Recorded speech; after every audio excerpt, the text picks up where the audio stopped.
암송합니다. 오직 여호와를 앙망하는 자는 새 힘을 얻으리니 독수리가 날개치며 올라감 같을 것이요 다름박질하여도 곤비하지 아니하겠고 걸어가도 피곤하지 아니하리로다. 아멘. 날마다 새 힘을 주시는 우리 하나님을 바라보며 오늘 읽어야 할 말씀이 마태복음 1장부터 3장입니다. 묵상의 주제가 회개와 천국, 세례 요한도 회개하라 천국이 가까웠다. 예수님께서도 회개하라 천국이 가까웠다. 이렇게 외치셨습니다. 오늘 묵상의 주제가 있는 마태복음 3장 2절입니다. 회개하라 천국이 가까웠느니라. 먼저 질문 하나 하겠습니다. 이 사복음서 중에서 가장 먼저 기록된 성경은 어떤 성경인지 알고 계시나요? 마태복음, 마가복음, 누가복음, 요한복음 중에서 가장 먼저 기록된 성경은 마가복음입니다. 그런데 우리 신약의 구성을 보면 마가복음이 제일 앞에 있질 않고 마태복음부터 시작합니다. 왜 마태복음이 신약의 첫 책으로 소개가 되었는가? 한마디로 말하면 마태복음이 복음서 중에서 구약을 가장 많이 인용한 말씀입니다. 그것은 어떤 의미냐? 구약의 결론을 맺는 말씀입니다. 구약의 예언이 무엇이었나요? 장차 메시아가 이 땅에 오실 것을 예언한 말씀입니다. 그 예언의 말씀이 마태복음에서 성취가 되는 것을 분명히 증거하기 위해서 마태복음을 신약의 제일 첫 번째 책으로 편집하게 되었다는 것 기억해 주시고, 우리가 이 사복음서의 상징이 있습니다. 요한계시록 4장 7절 말씀에 그 첫째 생물은 사자 같고, 둘째 생물은 송아지 같고, 셋째 생물은 사람 같고, 넷째 생물은 독수리 같다. 그래서 마태복음을 상징하는 동물은 사자, 또 마가복음은 송아지 또는 황소, 누가복음은 사람 또는 인자 이렇게도 표현합니다. 요한복음은 독수리. 그런데 그 복음서마다 대상이 다릅니다. 마태복음의 대상은 유대인, 마가복음의 대상은 로마 사람, 누가복음의 대상은 헬라인, 요한복음의 대상은 모든 인류, 모든 백성. 그래서 우리가 성경을 상징으로 복음서를 표현할 때 이런 그림들을 우리가 보게 되는데, 그 그림이 곧 복음서를 상징하며 복음서는 곧 누구에 관한 말씀이다? 예수님에 대한 말씀이다. 그래서 우리가 그림을 보면 이런 다양한 그림들로 이 상징을 우리에게 설명하기도 합니다. 오늘 이제 중요한 건 이 회개와 천국, 왜 세례 요한이나 예수님께서 제일 먼저 회개하라 천국이 가까웠다 이렇게 말씀하셨을까? 우리가 회개 그러면 그냥 죄를 깨닫고 뉘우치는 것, 이 정도에서 회개의 정의가 멈추어집니다. 그런데 온전한 회개는 죄를 깨닫고 뉘우치는 것에서 끝나는 것이 아니라 천국 백성의 삶을 살아가는 것, 그것이 회개입니다. 다시 한번 강조합니다. 회개는 죄를 뉘우치고 깨닫는 것, 깨닫고 뉘우치는 그것만이 아니라 그건 1단계입니다. 온전한 회개는 천국 백성으로 살아가는 것, 그것이 회개입니다. 그건 왜 그러느냐? 우리 로마서 14장 17절 말씀, 우리 다 같이 함께 읽습니다. 하나님의 나라는 먹는 것과 마시는 것이 아니요 오직 성령 안에서 의와 평강과 희락이라. 여기 중요한 용어가 나옵니다. 성령 안에서. 이 회개가 천국으로 이어지지 않으면 온전한 회개가 될 수 없습니다. 예수님께서 십자가에 못 박히셨을 때에 그 오른편 왼편의 두 강도가 십자가에 못 박혔습니다. 그런데 처음에 두 강도가 예수님을 향해서 조롱합니다. 너도 한번 십자가에서 내려오고 우리도 십자가에서 내려오게 하면 네가 정말 그리스도인 것을 우리가 믿겠다. 그런데 시간이 지나면서 한 강도는 계속 예수님을 향해서 부정적인 고백을 합니다. 그런데 죽음이 임박해 오면서 한 강도, 가톨릭 교회에서는 그 강도를 디스마라고 부릅니다. 그 디스마는 예수님을 향해서 어떤 고백을 합니까? 당신의 나라에 임할 때에 나를 생각하옵소서. 자기의 잘못을 깨닫고 뉘우쳤습니다. 그러자 예수님께서 오늘 내가 나와 함께 어디에 이르겠다? 낙원에 이르겠다. 그래서 회개는 즉시 어디로 가야 됩니까?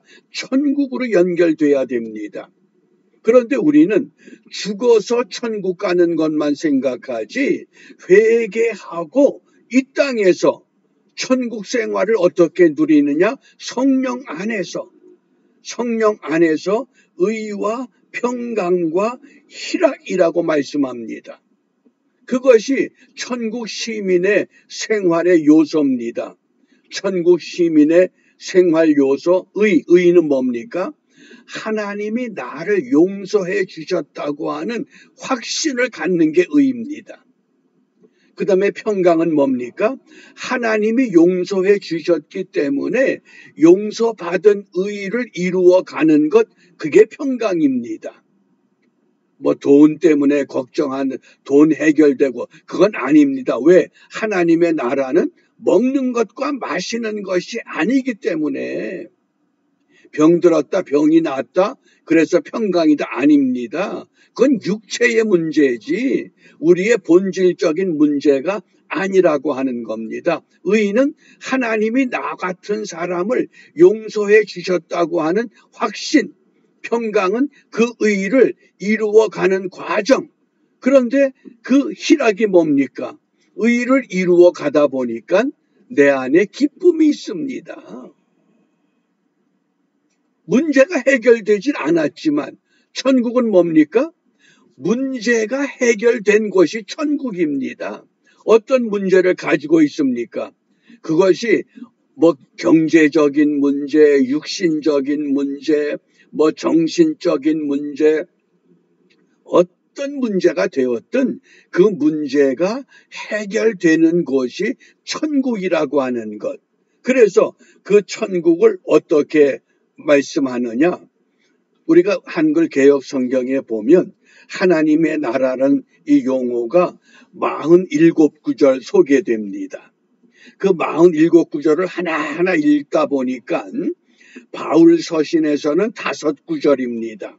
그런데 복음서에서는 42구절이 소개가 됐습니다.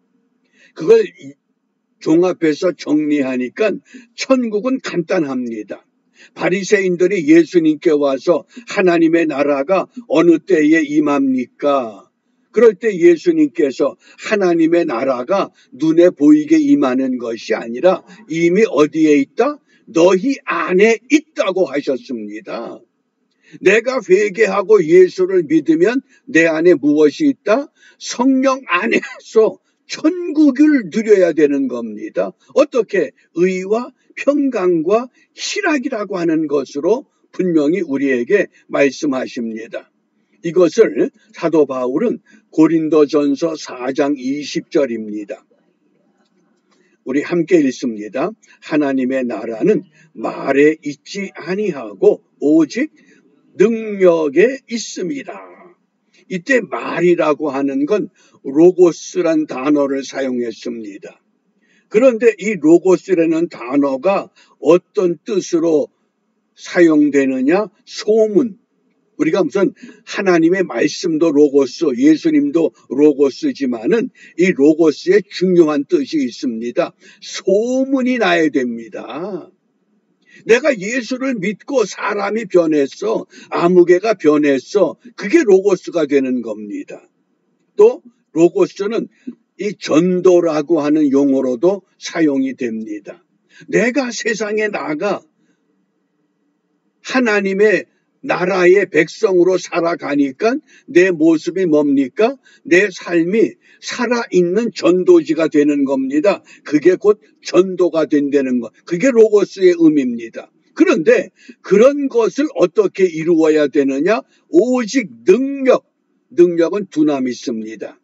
두나미스의 대표적인 그 성구가 사도행전 1장 8절 기억하시지요? 오직 성령이 너희에게 임하시면 너희가 권능을 받고, 그때 권능이 두나미스입니다. 이 두나미스 능력, 근데 능력은 어디로부터 옵니까? 성령으로부터. 그러니까 로마서 14장 17절에 성령 안에서 또 나가서 오늘 이 능력이라고 하는 하나님의 나라는 건 뭡니까? 성령 안에 있는 삶을 말합니다. 내가 회개했다. 또 내일 또 회개한다. 그런 반복적인 회개가 아니라 이제는 성령 안에서 하나님의 나라의 하나님 백성답게 날마다 우리가 거룩해져가는 이 과정을 좀 심도 높은 곳을 향해서 가는 것, 그것이 바로 회개와 천국이라고 하는, 그래서 회개는 바로 천국 백성의 삶을 고백하는 것, 그것이 진정한 회개가 된다고 하는 겁니다. 우리가 지금 심각한 상황에 있습니다. 우리 대한민국만 심각한 것이 아니라 미국이 얼마나 심각한 줄 아셔요? 세계 2차 대전 이후에 미국의 GDP, 국민 총 생산액이 전 세계의 40%를 차지했습니다. 40%. 또 어떤 학자는 50%까지 얘기합니다만은 40%입니다. 그러니까 경제적으로 최강국이었습니다. 2025년 IMF를 결정하는 국제통화위원회에서 오늘 이 미국의 GDP가 얼마가 되느냐? 대략 24%입니다. 그러니까 2차 대전 이후에 경제가 계속 쇠퇴하고 있다는 겁니다. 트럼프 대통령이 자꾸 각 나라의 관세를 강하게 때리는 이유가 경제력을 회복해야만 강국의 위치를 확보할 수 있기 때문에 그렇습니다. 우리가 이 흐름을 잘 이해하셔야 됩니다. 이 상태로 계속 가면 미국의 경제 25% 가지고는 세계 재패를 못합니다.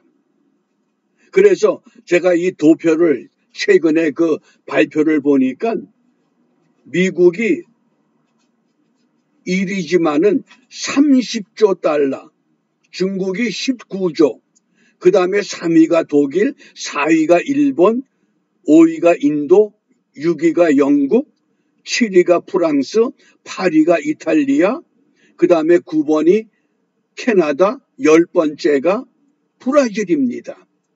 그리고 11번째가 러시아하고 12번째가 한국입니다. 그러니까 앞으로 다른 나라들이 계속 경제력이 성장하게 되면 미국은 점점 경제가 쇠퇴되면서 미국도 머지않아 힘들어질 수밖에 없는 상황입니다. 그러니까 트럼프 대통령이 아주 강하게 밀어붙이는 이유가 경제력을 회복, 왜? 2차 대전 후에 40%, 45%, 50%가 됐던 경제력이 지금은 세계 각국으로 흩어져 버렸기 때문에 이걸 미국으로 집중시켜서 올바른 민주주의, 기독교 정신이 있는 하나님의 통치를 이루어 보겠다고 하는 그런 통치 철학에서 나온 겁니다. 우리가 이 흐름을 잘 이해하신다고 하면 오늘 이 아침에 회개와 천국이다. 회개 따로 천국이 다른 것이 아니라 회개하면 천국 백성의 삶을 살아야 된다. 그렇기 때문에 세례 요한이나 예수님께서 회개하라. 천국이 가까웠다고 외치셨습니다. 그러므로 우리가 오늘 무엇을 기도해야 되느냐? 로마서 12장 21절입니다. 악에게 지지 말고 선으로 악을 이기자. 오늘 이 땅의 그리스도인들의 이 막중한 사명입니다. 선으로 악을 이겨야 된다. 어떻게? 천국 백성답게 살아가게 하옵소서. 그래서 사도 바울은 내가 날마다 죽노라고 고백합니다. 천국 백성답게 살아보기 위해서 무엇을 죽입니까? 육신의 정욕, 안목의 정욕, 이생의 자랑, 이것들을 날마다 죽이면서 천국 백성답게 살아가는 삶에 승리하고 성공하는 모두가 되시기를 주님의 이름으로 축복합니다. 기도하겠습니다.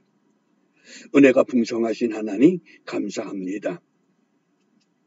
회개와 천국이 다른 것이 아니라 회개함으로 천국 백성의 삶을 살아야 하겠기에 저희들의 힘으로 이루어내지 못할 이것 성령 안에서 하나님 나라 백성답게 살아가도록 인도하시는 줄 확신하오니 오늘도 삶의 도처에서 모든 그리스도인들이 천국 백성답게 살아감으로 이 땅에 진정한 의와 평강과 희락을 이루도록 인도하여 주시옵소서. 예수님 이름으로 기도합니다. 아멘.